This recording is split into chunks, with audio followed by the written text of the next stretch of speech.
주님께서 여러분과 함께 또한 사제의 영과 함께 루카가 전한 거룩한 복음입니다. 주님 영광 받으소서. 그때 목자들은 서로 말하였다. 베들레헴으로 가서 주님께서 우리에게 알려주신 그 일, 그곳에서 일어난 일을 봅시다. 그리고 서둘러 가서 마리아와 요셉과 구유에 누운 아기를 찾아냈다. 목자들은 아기를 보고 나서 그 아기에 관하여 들은 말을 알려주었다. 그것을 들은 이들은 모두 목자들이 자기들에게 전한 말에 놀라워하였다. 그러나 마리아는 이 모든 일을 마음속에 간직하고 곰곰이 되새겼다. 주님의 말씀입니다. 그리스도님 찬미합니다.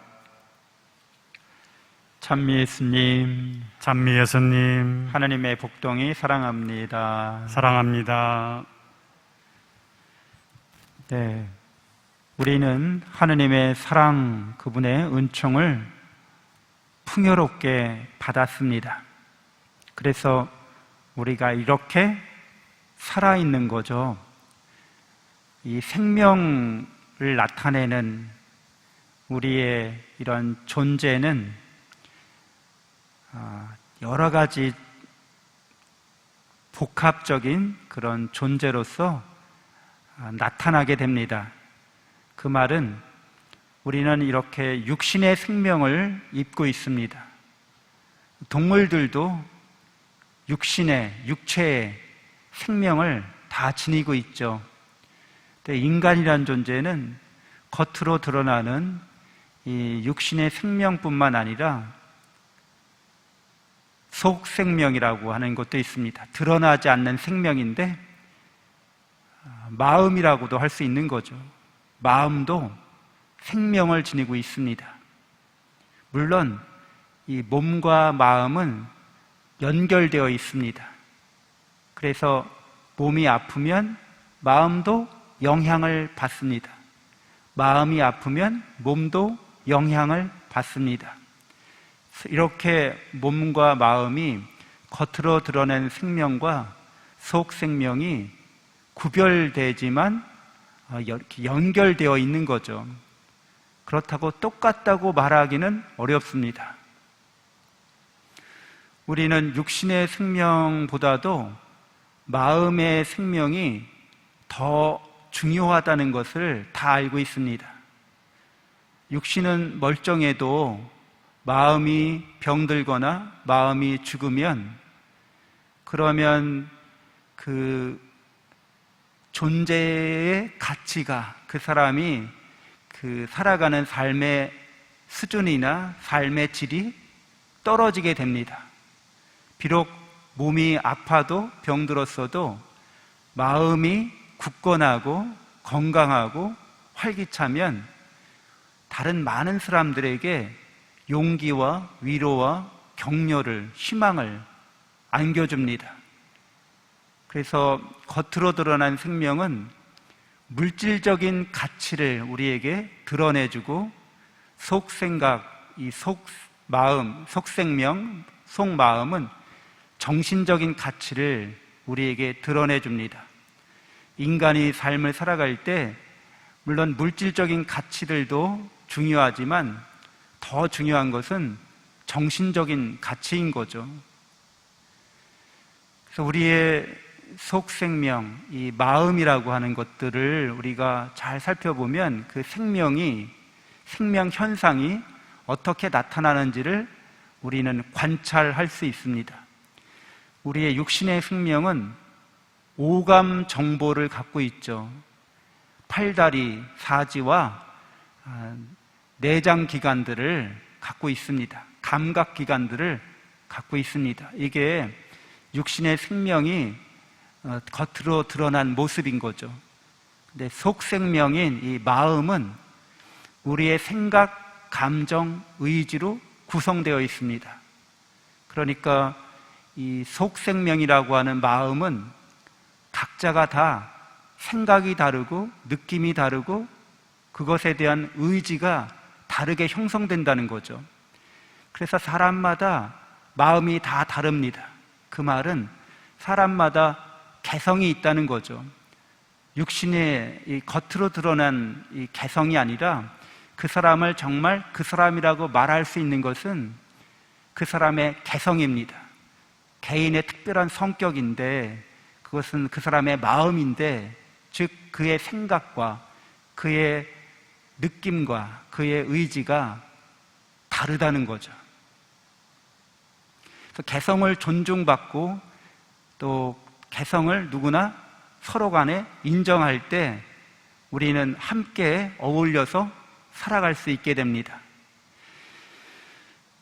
이렇게 속생명이 우리의 마음이고 우리의 생각, 감정, 의지라고 이렇게 우리가 관찰할 수 있는데, 더 중요한 생명이 있습니다. 잘 우리가 이렇게 살펴보면 우리의 육신의 생명은 부모님에게 의지해서 이 세상에 태어난 거죠. 또 우리가 늘 먹고 마시고 숨쉬는 이런 물질들에 의해서, 음식들에 의해서 이 육신의 생명이 유지가 됩니다. 그래서 이 육신의 생명이라고 하는 것은 그 홀로 그 다른 것의 도움을 받지 않고 스스로 있을 수가 없다라는 것은 너무 당연한 이야기입니다. 육신의 생명이 다른 것에 의지하지 않고 스스로 있을 수 없기 때문에 실제로 그것이 존재하는가라고 물어보면 다른 것에 의지하지 않고는 존재할 수 없습니다. 그 조건 중에 하나라도 부족하게 되면 육신의 생명은 사라집니다 라고 우리는 누구나 다 동의합니다.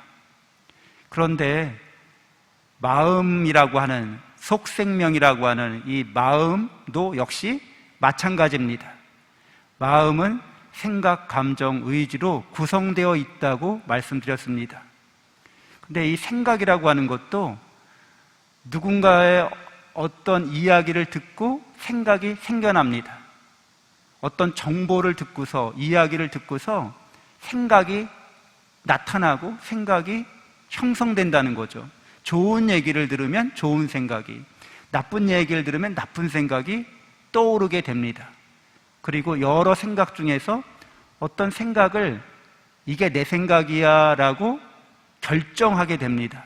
그러면 그 생각이 자리를 잡게 되는 거죠. 우리가 어떤 생각을 이렇게 선택하고 결정해서 자기 생각으로 자리를 잡게 되면 느낌이나 감정이 뒤따라옵니다. 그래서 좋은 생각에, 좋은 이야기를 듣고 좋은 생각을 하게 되면 좋은 느낌이 따라옵니다. 나쁜 이야기를 듣고 나쁜 생각을 하면 나쁜 감정이 뒤따라옵니다. 그러니까 이 마음이라고 하는 것도 잘 살펴보면 스스로 홀로 존재하는 게 아니라 어떤 조건이나 환경에 따라서 형성되어 있다는 거죠.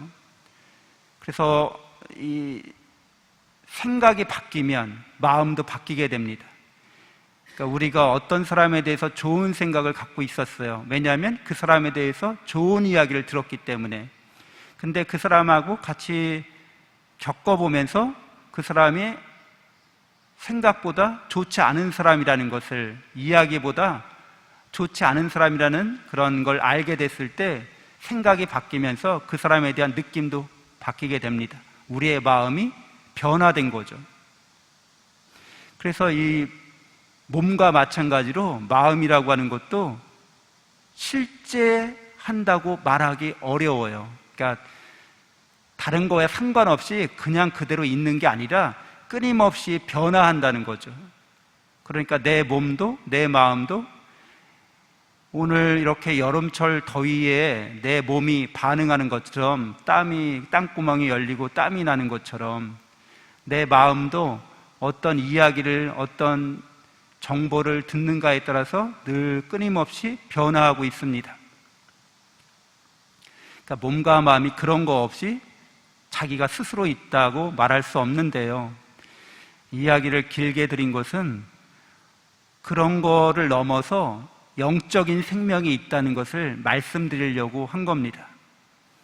그래서 내 마음을 이 육신의 생명보다 더 귀한 가치가 있는 마음의 생명, 그 마음을 구성하는 생각과 감정과 의지를 그렇게 관찰하고, 그렇게 선택하고, 그렇게 결정화시켜버리는 능력이 있어요, 우리에게는. 그래서 자기가 자기 생각을 관찰합니다. 우리가 다른 사람의 생각을 잘 알 수는 없어요. 그가 말과 행동으로 드러내기 전에는. 그러나 우리 안에는 우리 생각을 관찰하고 있는 자가 있습니다. 그래서 고해성사나 양심성찰도 가능합니다. 스스로 자기의 속생명인 마음의 생각을 들여다보고 있어요. 영적인 존재를 말합니다. 영적 생명이라고 말합니다. 인간은 자기의 마음을 만들어낼 수 있는 존재라는 거예요. 그러니까 내 인격이나 나의 개성이나 내가 어떤 존재라고 그렇게 규정할 수 있는 능력이 우리 자신에게 있다는 겁니다. 그래서 상황이 아무리 어렵고 환경이 아무리 열악해도 난 괜찮은 사람이야, 나는 행운이 있는 사람이야, 난 복받은 사람이야 라고 그런 생각을 하고 그런 마음을 품고 그런 감정을 일으키고 그렇게 행동하면 그런 존재로서 형성되는 거죠. 이게 창조적인 능력인데 바로 인간이 영적인 존재이기 때문에 그러합니다. 성경은 하나님께서 인간을 창조하실 때 우리 모습대로 우리와 비슷하게 사람을 만들자 하셨습니다. 그러니까 하나님께서 눈, 코, 입기가 있다는 말은 아닙니다. 하나님은 영적인 분이십니다. 영이십니다. 그래서 인간도 하나님을 닮은 존재로서 영적인 존재라는 거죠. 영적 존재는 이렇게 하나님을 닮아서 자유롭게 창조적인 능력을 지니고 있습니다. 그래서 우리의 팔다리를 마음껏 움직이고 우리의 마음을 만들어냅니다.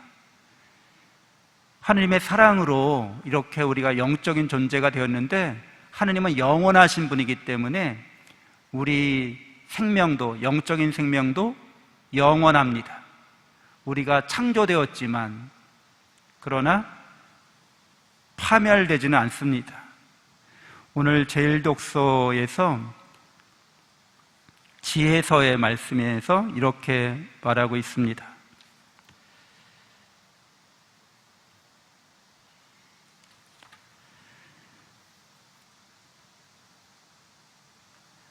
그분께서 나를 창조하셨고,